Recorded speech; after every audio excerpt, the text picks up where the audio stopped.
Assalamualaikum warahmatullahi wabarakatuh. Waalaikumsalam warahmatullahi wabarakatuh. Salam Om Swastiastu, Namo Buddhaya, salam kebajikan. Adil Kak Kalino Pacuramin Kak Saluga Bahasa Indonesia Kak Dimana.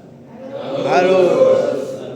Selamat pagi dan salam sejahtera untuk kita semua. Pertama-tama, mari kita panjatkan puji serta syukur kepada kehadiran Allah Subhanahu wa taala, berkat rahmat dan hidayahnya kita bisa berkumpul di sini dalam keadaan sehat walafiat. Tidak lupa salawat beserta salam kita diberikan kepada Nabi Muhammad SAW. Sebelum kita mulai lebih jauh, izinkan kami memperkenalkan diri. Saya Bayu Setiawan selaku moderator pada hari ini. Rekan Saya Stefanus Pranata sebagai materi. Saya Ignatius Bindo sebagai pemateri. Saya Franciscus Bindo sebagai pemateri. Saya Darwin sebagai pemateri. Nah, teman-teman, di sini kami kelompok 6 mengangkat tema Pancasila sebagai dasar nilai pengembangan ilmu di Indonesia. Di sini kita langsung aja masuk di latar belakangnya akan dijelaskan oleh saudara Stefanus. Ya. Oke, di sini kita akan masuk di latar belakang.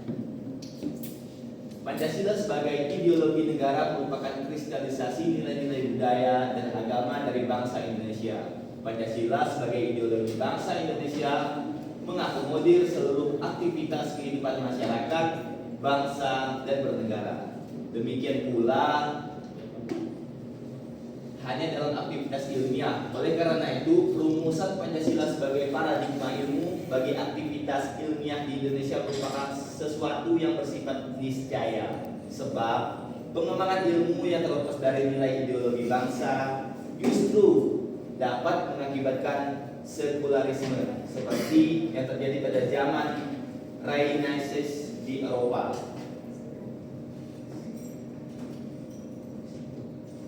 Oke teman-teman, di sini kita akan masuk konsep Pancasila sebagai pengembangan ilmu di Indonesia akan dijelaskan oleh saudara Stefanus.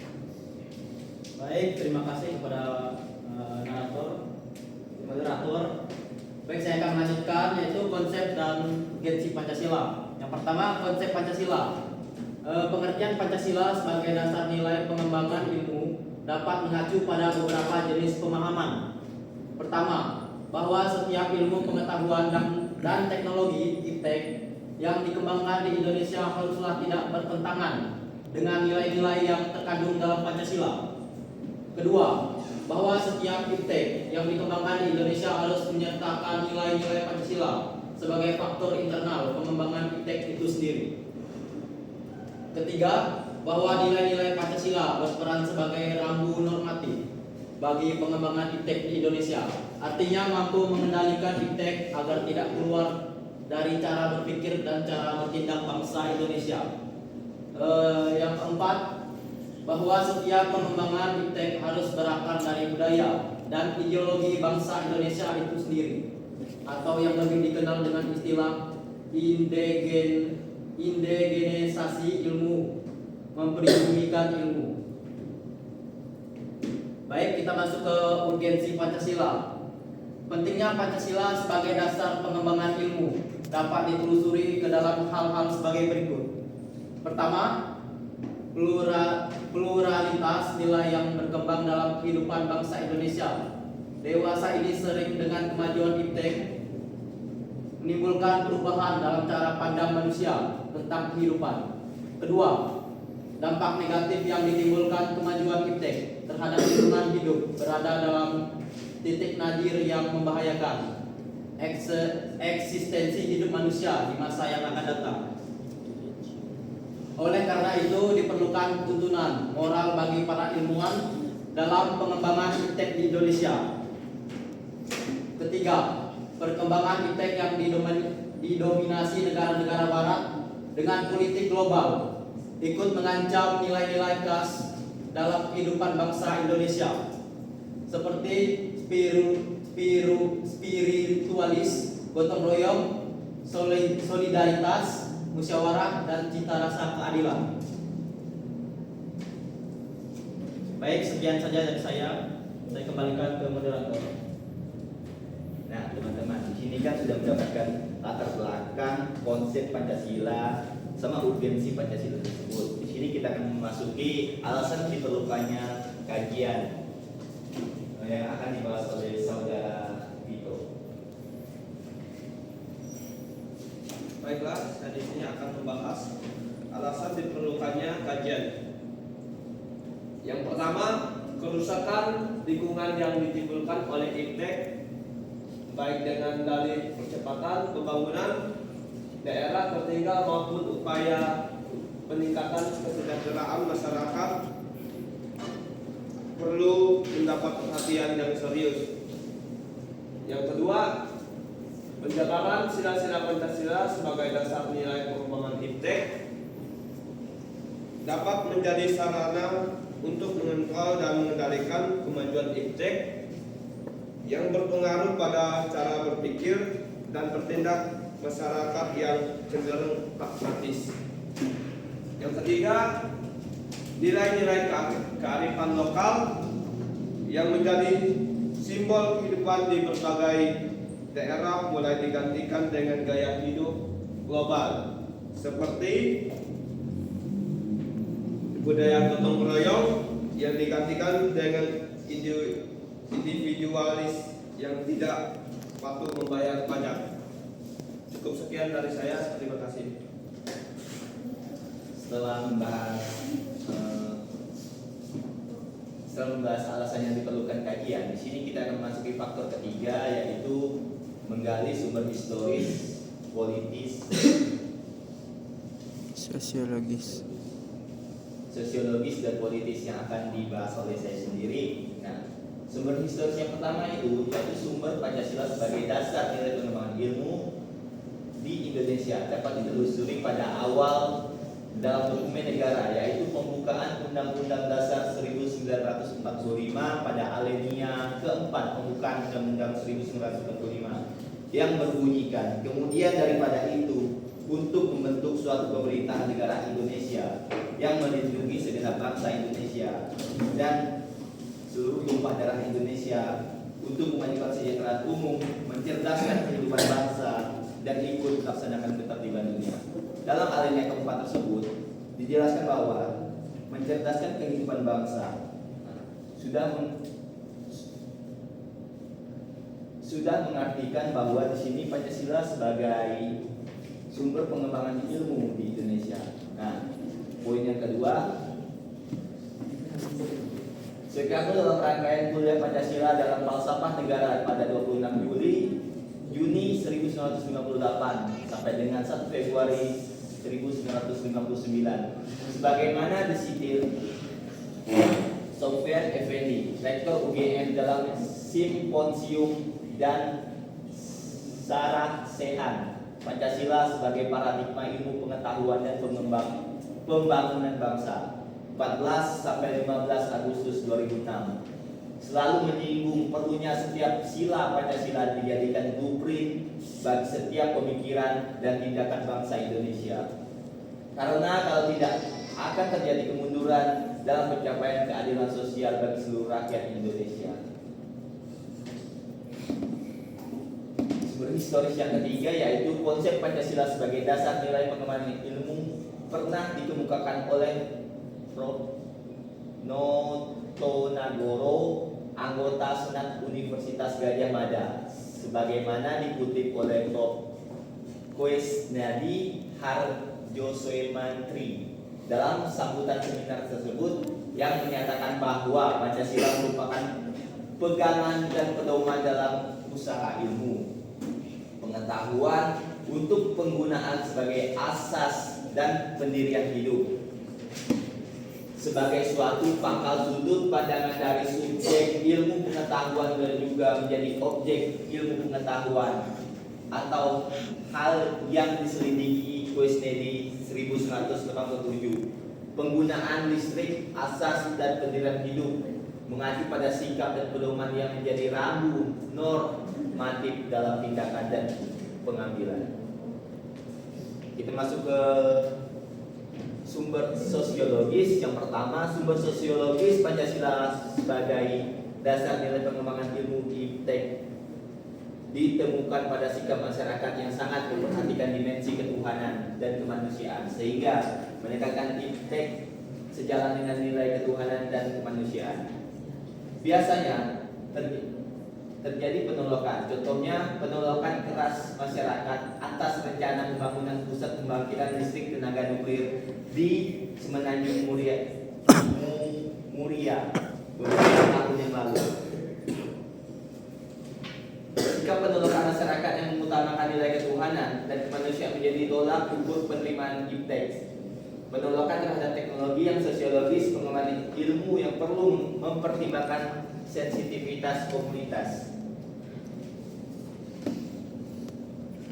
Sumber politis yang pertama, sumber politis Pancasila sebagai dasar nilai pengembangan ilmu di Indonesia dapat diruntun ke dalam berbagai kebijakan yang dilakukan oleh para penyelenggara negara, dokumen pada masa Orde Lama yang meletakkan Pancasila sebagai dasar nilai pengembangan ilmu atau orientasi ilmu. Antara lain dapat diperhatikan dalam pidato Soekarno ketika menerima gelar Dr. Harmonis Causa di UGM pada 19 September 1951, mengungkapkan halnya sebagai berikut. Bagi saya, pengetahuan hanyalah berharga penuh jika ia dipergunakan untuk mengabdi kepada praktik kehidupan manusia atau praktik bangsa, dan praktiknya hidup dunia kemanusiaan. Memang sejak muda saya ingin mengabdi kepada praktik hidup bangsa dan dunia kemanusiaan itu. Itulah sebenarnya saya selalu mencoba menghubungkan ilmu dan amal, menghubungkan pengetahuan dan perbuatan, sehingga pengetahuan ialah untuk perbuatan dan perbuatan oleh pengetahuan. Ilmu dan amal wahyu-wahyuni satu sama lain, buatlah ilmu berduitunggal dan amal. Di situ dijelaskan dalam pidato Soekarno pada 19 September 1951, ilmu dan amal itu saling berkaitan. Next. Poin yang kedua, pada zaman Orde Baru, Presiden Soeharto menyinggung masalah Pancasila sebagai dasar ilmu pengembangan ilmu. Ketika memberikan sambutan pada Kongres Pengetahuan Nasional keempat 18 September 1986 di Jakarta. Bisa teman-teman lihat di halaman 212 dalam buku modul kita. Di situ sudah ada kongres yang dilanjutkan Presiden Soeharto menyinggung masalah Pancasila sebagai dasar nilai pengembangan ilmu. Dan pada era reformasi, Presiden Susilo Bambang Yudhoyono dalam sambutan pada acara silaturahmi dengan Akademi Ilmu Pengetahuan Indonesia atau IP dan Masyarakat Ilmiah pada tanggal 20 Januari 2010 di Serpong, SBY menegaskan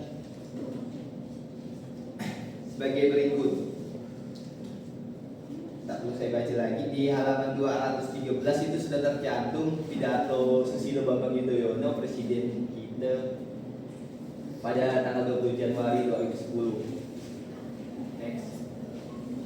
Habibie dalam pidato 1 Juni 2011 menegaskan bahwa penjabaran Pancasila sebagai dasar nilai dalam berbagai kebijakan penyelenggaraan negara merupakan suatu upaya untuk mengaktualisasikan Pancasila dalam kehidupan. Habibie 2011. Nah, dari simbol historis, sosiologis dan politis di sini sudah selesai. Akan dilanjutkan di membangun argumen dan tantangan dinamika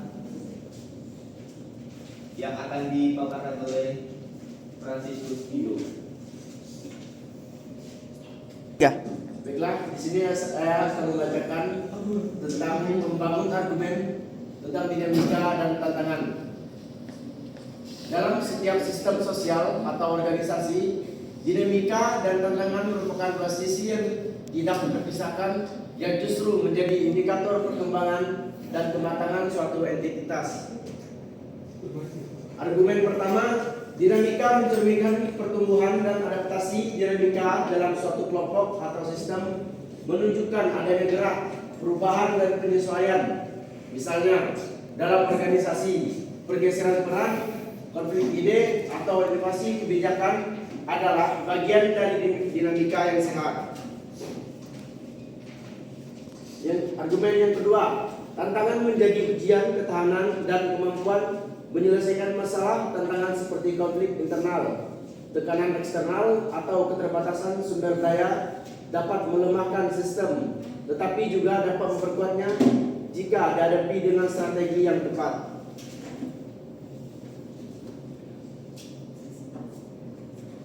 Baik, untuk membangun argumen dan tantangan dinamika dan tantangan telah dipaparkan oleh Prof. Mido. Kita masuk di mendeskripsikan esensi dan urgensi Pancasila sebagai dasar nilai pengembangan ilmu untuk masa depan yang akan dijelaskan oleh Saudara Dandi. Baik, terima kasih kepada moderator.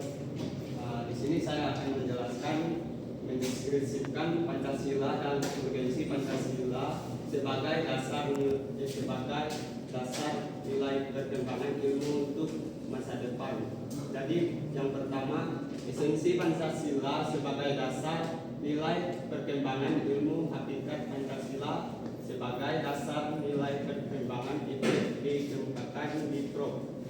Jadi sila yang pertama, ketuhanan yang Maha Esa memberikan kesadaran bahwa manusia hidup di dunia ibarat sedang menempuh ujian, dan hasil ujian akan menentukan kehidupannya yang abadi di akhirat nanti. Jadi sila yang kedua, kemanusiaan yang adil dan beradab, memberikan arahan yang bersifat universal maupun khas terhadap ilmuwan dan ahli teknik di Indonesia. Sila yang ketiga, persatuan Indonesia memberikan landasan esensial bagi kelangsungan negara kesatuan Republik Indonesia. NKRI. Sila keempat, setiap warga negara mempunyai hak dan kewajiban yang sama terhadap negara. Terjadinya jurang terhadap kesejahteraan di antara bangsa Indonesia.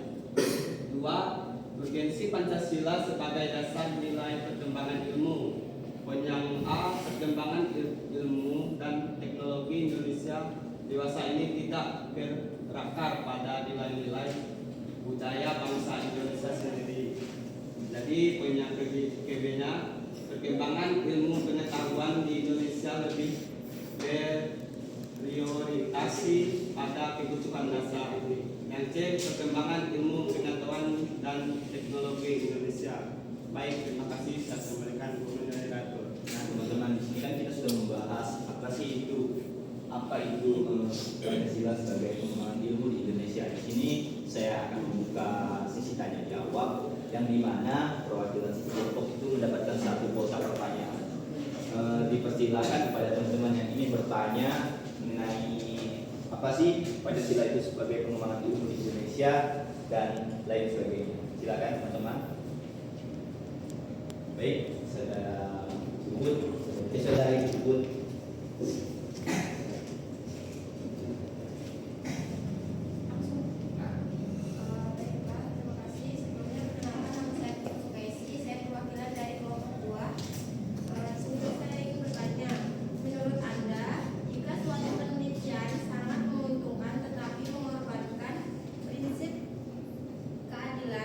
Keadilan sosial masih layakkah dikembangkan di Indonesia? Jelaskan menurut Anda.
1945 tidak sah karena belum berpijak pada Pancasila. Bagaimana kita menyelaraskan pengetahuan pra Pancasila?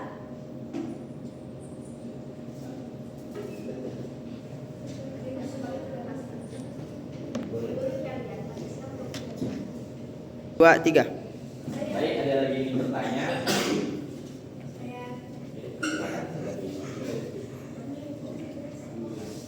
Pancasila menolak penjajahan, tetapi ilmu pengetahuan modern sebagai besar dikembangkan oleh bangsa penjajah. Nah, menurut kalian apakah kita masih bisa memanfaatkan ilmu mereka tanpa melanggar nilai-nilai kita sendiri? Baik teman-teman, satu kelompok terakhir yang belum bertanya silakan. Perkenalkan, nama saya Dwi dari kelompok 1. Jelaskan menurut Anda kalau sebuah materi ilmiah bertentangan dengan nilai ketuhanan, mana yang harus kita pertahankan, ilmu atau ideologi? Jelaskan menurut kelompok kalian. Tiga. Nah, terima kasih kepada teman-teman yang telah menanyakan pertanyaan yang sangat-sangat wow. Nah, di sini kami akan menjawab pertanyaan pertama dari saudari Puput yang akan dijawab oleh saudara David. Baik, saya akan menjawab pertanyaan dari Puput. Pertanyaan dari Puput, menurut saya suatu penelitian yang menguntungkan tetapi mengorbankan prinsip keadilan sosial tidak layak dikembangkan di Indonesia. Jadi menurut saya jawabannya hal ini karena Indonesia menjunjung tinggi nilai keadilan sosial sebagaimana tercantum dalam Pancasila Undang-Undang Dasar 1945. Penelitian yang hanya menguntungkan sebagai pihak namun merugikan masyarakat lainnya dapat menimbulkan ketimpangan konflik atau sosial dan hilangnya kepercayaan publik. Jadi jika manfaat penelitian tersebut sangat besar, penelitian masih bisa dipertimbangkan asal dilakukan dengan etika yang ketat, melibatkan masyarakat terdampak serta ada upaya nyata untuk menimbulkan ketidakadilan dan memberikan manfaat yang adil bagi semua masyarakat. Apakah sudah jelas, Puput? Terima kasih. Baik, terima kasih pada saudari Puput dan saudara David telah menjawab pertanyaan. Nah, baik, selanjutnya kita akan memasuki pertanyaan kedua yang akan dijawab oleh saudara Stefanus. Tiga. Oke, saya akan menjawab pertanyaan dari Yana, yaitu jelaskan bagaimana nilai-nilai dalam Pancasila dapat dijadikan landasan dalam pengembangan ilmu pengetahuan dan teknologi yang berkelanjutan dan beretika di Indonesia. Oke. Menurut jawaban, Pancasila menjadi dasar dalam pengembangan iptek agar tetap beretika dan berkelanjutan. Nilai ketuhanan menjaga agar iptek tidak bertentangan dengan moral. Nilai kemanusiaan mendorong iptek untuk kesejahteraan manusia. Persatuan memastikan iptek tidak memecah belah bangsa. Kerakyatan menekankan pentingnya musyawarah dalam penetapan iptek. Keadilan sosial memastikan manfaat iptek dirasakan oleh seluruh masyarakat, bukan hanya segelintir pihak. Apakah bisa dipahami, saudara Diana? Terima kasih saudara Stefanus yang telah menjawab pertanyaan. Nah, di sini kita akan memasuki menjawab pertanyaan yang ketiga dari saudari Nanya. Di sini saya sendiri akan menjawabnya.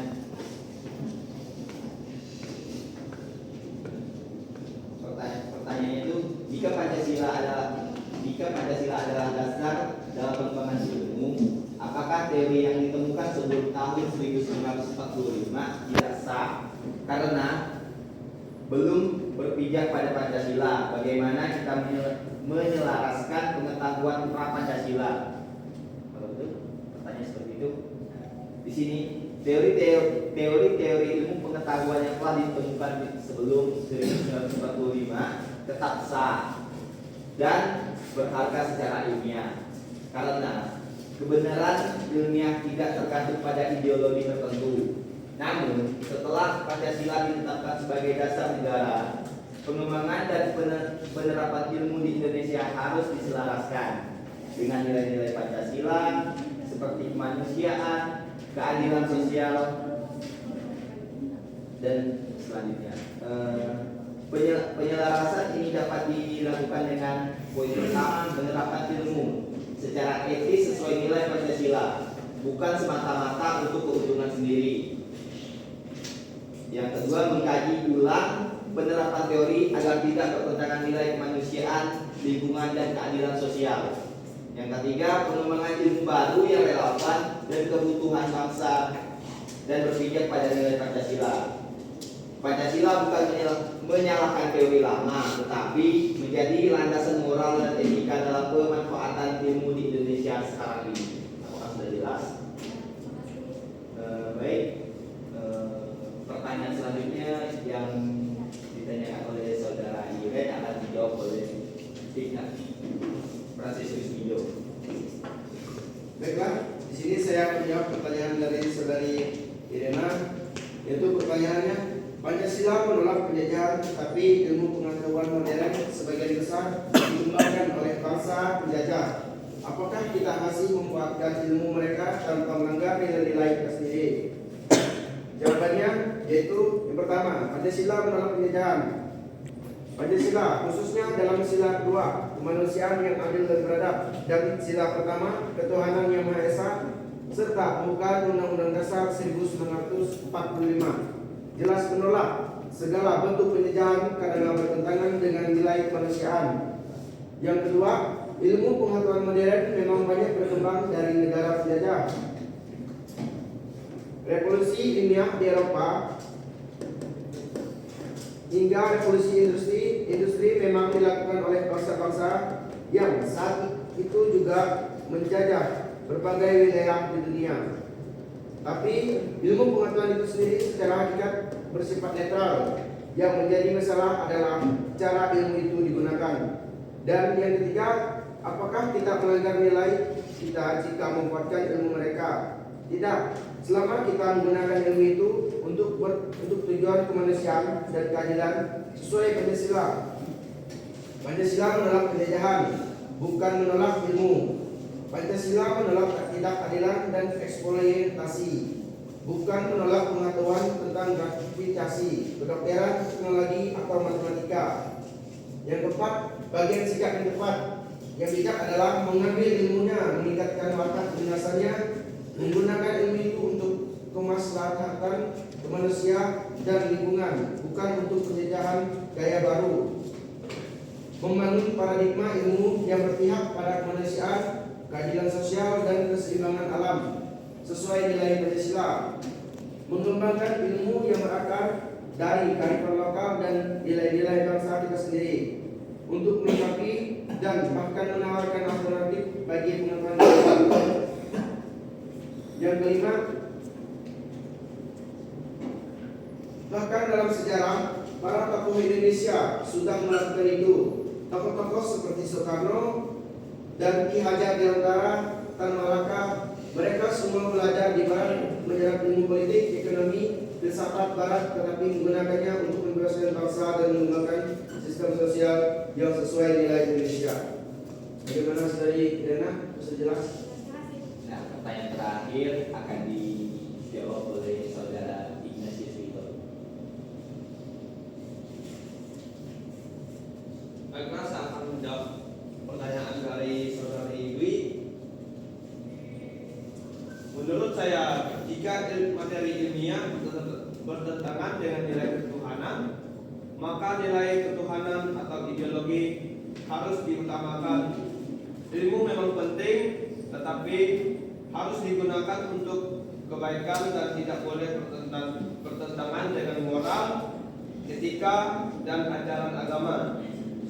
Ilmu tanpa nilai bisa menyesatkan, sedangkan nilai ketuhanan memberi arah agar ilmu bermanfaat bagi manusia dan tidak merusak. Apakah sudah jelas saudara Dwi? Nah teman-teman, terima kasih atas pertanyaannya. Jikalau kurang puas dengan jawaban kami, silakan beri kritik, saran dan motivasi nantinya. Terima kasih juga kepada audiens yang lain telah memperhatikan kami. Presentasi kesimpulan yang dapat kami sampaikan pada hari ini, Pancasila sebagai dasar nilai pengembangan berarti seluruh aspek pembangunan termasuk ilmu, pengetahuan, teknologi, ekonomi dan sosial harus berlandaskan pada nilai-nilai luhur yang terkandung dalam sila kelima Pancasila. Nilai-nilai seperti ketuhanan, kemanusiaan, persatuan, demokrasi, dan keadilan sosial menjadi pedoman moral dan etika dalam merancang, menjalankan, dan menilai setiap bentuk kemajuan. Dengan demikian, pembangunan tidak hanya mengajar kemajuan material, tetapi menjamin keseimbangan antara aspek spiritual, sosial, dan lingkungan demi terciptanya masyarakat Indonesia yang adil dan makmur. Sekian dari presentasi kami. Mohon maaf jika ada kata kami yang salah atau perilaku kami. Wassalamualaikum warahmatullahi wabarakatuh.